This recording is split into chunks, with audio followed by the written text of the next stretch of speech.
तो इस वीडियो में तो मिखाइल tal की गेम देखेंगे, लेकिन मैं एक बात देख रहा हूँ कि मिखाइल tal की गेम ही लोग देख रहे हैं और मैं और भी गेम्स बना रहा हूँ, उसमें सब नहीं देख रहे हैं।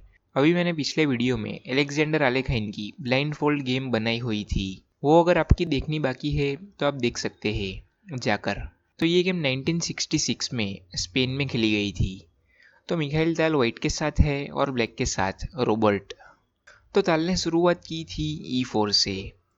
C5 Sicilian defence, knight to F3, D6, D4, C takes D4, knight takes D4, knight to F6, Sicilian defense, open variation, knight to C3, G6, bishop to E3, Sicilian defense, open dragon variation, bishop to G7, F3, knight to C6 और night exchange की offer है, लेकिन ताल ने continue किया queen to D2 से और castle की तैयारी की क्वीन साइड पर। तो ब्लैक ने कैसल किया, bishop to C4, bishop to D7, H4 और ताल ने कैसल किए बिना ही अटैक शुरू कर दिया।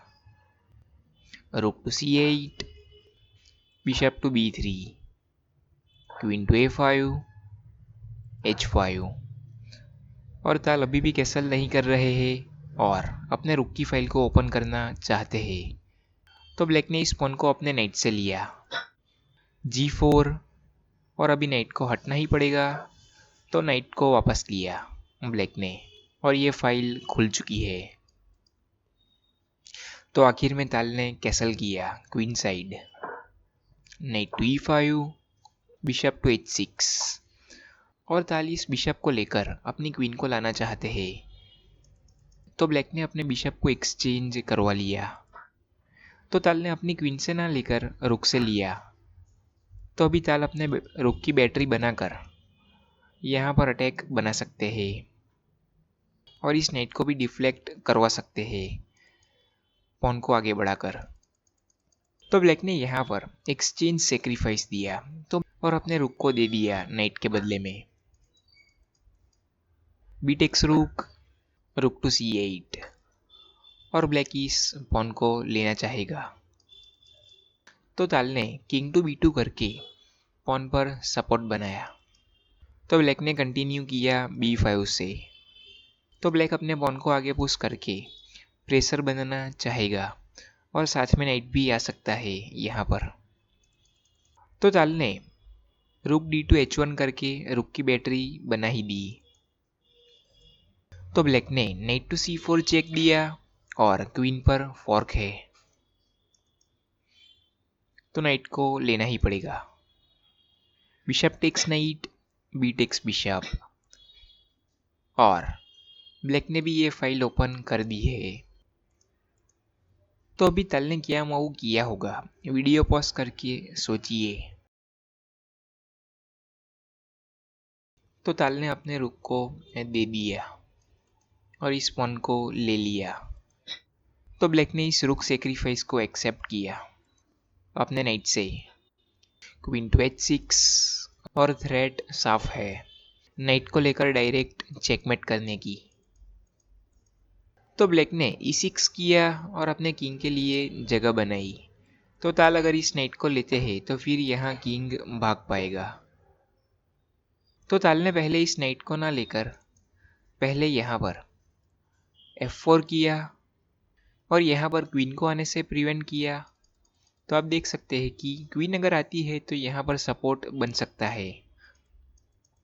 तो ब्लैक ने कंटिन्यू किया E5 से और नाइट पर प्रेशर है।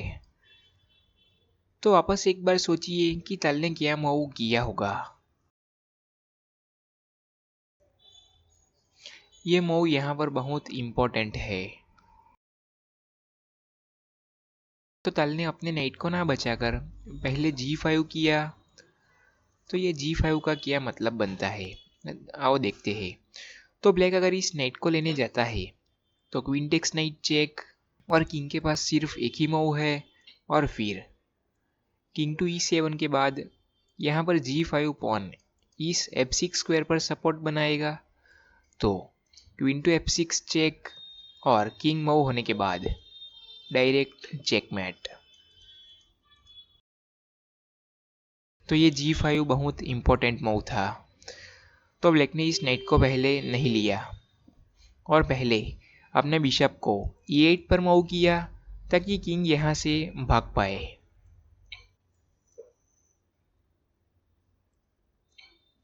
इस तरीके से। तो आखिरी बार सोचिए कि ताल ने क्या मूव किया होगा जिसके बाद ब्लैक ने यहाँ से रिजाइन ही कर दिया। तो ताल ने नाइट टू E6 किया और अपने नाइट को सेक्रीफाइस कर दिया और इस मूव के बाद ब्लैक ने यहाँ से रिजाइन ही कर दिया क्योंकि डायरेक्ट चेकमेट की थ्रेट है। और ब्लैक अगर इस नाइट को लेने जाता है तो यहाँ से क्वीन टेक्स नाइट चेक। तो मकसद ये था कि इस पॉन को डिफ्लेक्ट करवाने का और फिर किंग के पास सिर्फ एक ही मूव बचता और क्वीन टू H8 चेक और यहाँ पर रुक भी अटैक में जुड़ जाएगा और ब्लैक अपने किंग को मूव करने जाता है तो डायरेक्ट चेकमेट है।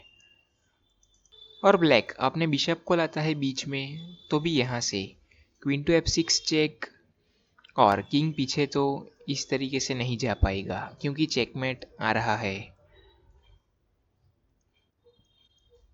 और ब्लैक अपने किंग को भगाता है तो क्वीन टेक्स बिशप चेक और आप देख सकते हैं कि अटैक तो बनेगा और ये रुक भी चला जाएगा और फिर किंग को मूव करने के बाद रुक भी अटैक में आ जाएगा और क्वीन को लाते हैं बीच में तो क्वीन चली जाती और ब्लैक को रिजाइन करना पड़ता और किंग को A6 पर लाते हैं तो भी चेकमेट है और किंग को A4 पर लाते हैं तो क्वीन टेक्स C4 चेक और चेकमेट आ ही जाता।